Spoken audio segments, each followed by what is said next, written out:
Good morning student. हमने last class में डेब्ट इक्विटी रेशियो का फॉर्मूला पढ़ा था और अब अपन स्टार्ट करने वाले हैं डेब्ट इक्विटी रेशियो से रिलेटेड प्रैक्टिकल्स। ओके, तो क्वेश्चन आपको दे रखा है कैलकुलेट डेब्ट इक्विटी रेशियो। हमको क्या करना है, डेब्ट इक्विटी रेशियो निकालना है। तो जैसा मैंने पहले आपको बताया था, जैसे ही आप क्वेश्चन में पढ़ो कि आपको ये स्पेसिफिक रेशियो निकालना है तो आपके माइंड में उस चीज़ से रिलेटेड उसका फॉर्मूला आ जाना चाहिए। तो आपको निकालना है डेब्ट equity ratio. The formula for डेब्ट equity ratio is dept upon में इक्विटी। ओके, मतलब लॉन्ग टर्म डेप्ट अपॉन में शेयर होल्डर्स फंड, ये हमारा क्या हो जाएगा, फॉर्मूला। अपन पढ़ते हैं आगे का question. If equity share capital is of ₹6 lakh, preference share capital is of ₹4 lakh, reserves are of ₹6 lakh, long term borrowing is of ₹24 lakh and long term provisions are of ₹8 lakh, जैसा कि हमको यहाँ पे मेंशन कर रखा है। ठीक है, अपन स्टार्ट करते हैं। तो सबसे पहले अपन देख लेते हैं कि ये सारी चीज़ें हमको क्या है, गिवन है, क्वेश्चन के अंदर दे रखी है। अपन स्टार्ट करते हैं। तो क्वेश्चन हमको बोलता है दैट डेब्ट equity ratio is equal to long term debts upon में share holder fund. Here long term debts non current liability. Long term debts मतलब क्या होता है, नॉन करंट लाइबिलिटी। तो सबसे पहले अपन देख लेते हैं क्वेश्चन में कहीं दे रखी है क्या स्पेसिफिक, नो, है ना। अब अपन को क्या करना पड़ेगा, कैलकुलेट करना पड़ेगा। तो अपन कैलकुलेशन स्टार्ट करते हैं। तो नॉन करंट लाइबिलिटी का कैलकुलेशन सबसे पहले देखते हैं हम। क्या है हमारे पास, equity share capital. Equity share capital है 6 लाख का, प्रेफरेंस शेयर कैपिटल है 4 लाख रुपीज़ का, रिजर्व है 6 लाख रुपीज़ के। अब फिर एंड में हमको क्या पता पड़ता है, लॉन्ग टर्म बोरोइंग।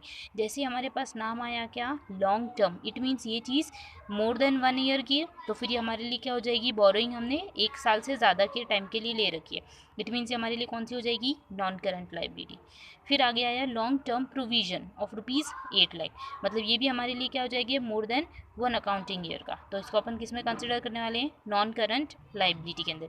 या फिर आप ये भी सोच सकते हैं कि ये दोनों हेडिंग्स है, ये दोनों क्या है, सब हेडिंग्स है। नॉन करंट लाइबिलिटी की सब हेडिंग क्या थी, long term borrowings, long term provisions, तो ये दोनों क्या हो जाएगी, सब हेडिंग। तो अपन लिख देते हैं long term debts is equal to long term borrowing plus long term provisions. Long term borrowing हमारे पास 24 की और long term provision 8 lakh rupees के, तो ultimately we get 32 lakh rupees. ये हमारे पास आ जाएगा क्या, long term debts. Now move on to share holder fund. अब अपन निकालते हैं शेयर होल्डर फंड। तो formula for calculation of share holder fund is equity share capital plus preference share capital plus reserves and surplus. Direct हमको question में information है, equity share capital is of ₹6 lakh, mention कर देते हैं। Preference share 4 lakh rupees के, mention करते हैं। And reserves are of ₹6 lakh. By putting the value we can easily get 16 lakh rupees. हमको कितने रुपए मिल गए, 16 लाख।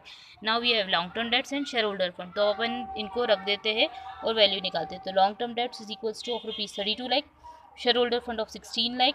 इट मीन्स अल्टीमेटली हमको रेशियो जो मिलता है वो किस फॉर्म में मिलता है, 2:1 की फॉर्म में।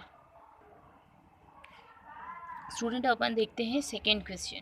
सेकेंड क्वेश्चन जैसे कि मेंशन कर रखा है, ठीक है, कैलकुलेट डेब्ट equity ratio if reserves and surpluses are of ₹4 lakh. Student एक चीज़ ध्यान रखिए, जैसे रिजर्व्स एंड सरप्लस यहाँ पे ब्रैकेट में दे रखा है, तो हमको ये पता होना चाहिए कि जैसे हम मैथ्स में अगर किसी भी नंबर के आगे माइनस साइन लिखा होता है, क्या लिखा होता है, माइनस साइन, वैसे ही अकाउंट्स में अगर किसी भी नंबर के आगे ब्रैकेट लिखा है, इट शोज़ यू -1। ओके, मतलब ये हमारा क्या होता है, नेगेटिव फिगर होता है। मतलब यहाँ पे रिजर्व्स एंड सरप्लसेस का बैलेंस हमारे पास क्या है, नेगेटिव। कितने रुपए से है, 4 लाख, मतलब 4 लाख रुपीज़ का हमको क्या हो गया, अल्टीमेटली लॉस हो गया। ओके, ये चीज़ ध्यान रखिएगा। मतलब जब भी अगर हमको कोई नेगेटिव फिगर दे रखा होगा कहीं पे भी अकाउंट्स में, तो वो काय में प्रेजेंट होगा, ब्रैकेट के अंदर। ओके, तो रिजर्व्स एंड सरप्लस का नेगेटिव बैलेंस है, इट मीन्स कि हमारे पास 4 लाख रुपीज़ का लॉस है, ये ध्यान रखना। Long term borrowing is of ₹3 lakh, 3 lakh rupees के हमारे पास लॉन्ग टर्म बोरोइंग है। Equity share capital is of ₹30 lakhs and long term provisions are of ₹6,40,000।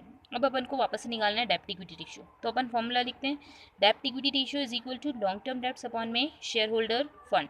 So long term debts को अपन कैसे देख सकते हैं, तो long term borrowings and long term provision.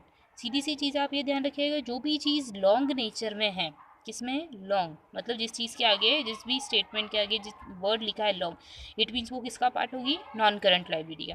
So long term borrowings we have of ₹30 lakh and फिर ultimately हमारे पास जो दे रखी है long term provision is of ₹6,40,000। तो अपन वैल्यू रख देते हैं, तो अपने पास अल्टीमेटली आंसर जो आता है वो आता है 36,40,000। लॉन्ग टर्म डेप्ट हमारे पास हो गई 36,40,000 की। Now move on to share holder fund. अब अपन देखते हैं शेयर होल्डर फंड।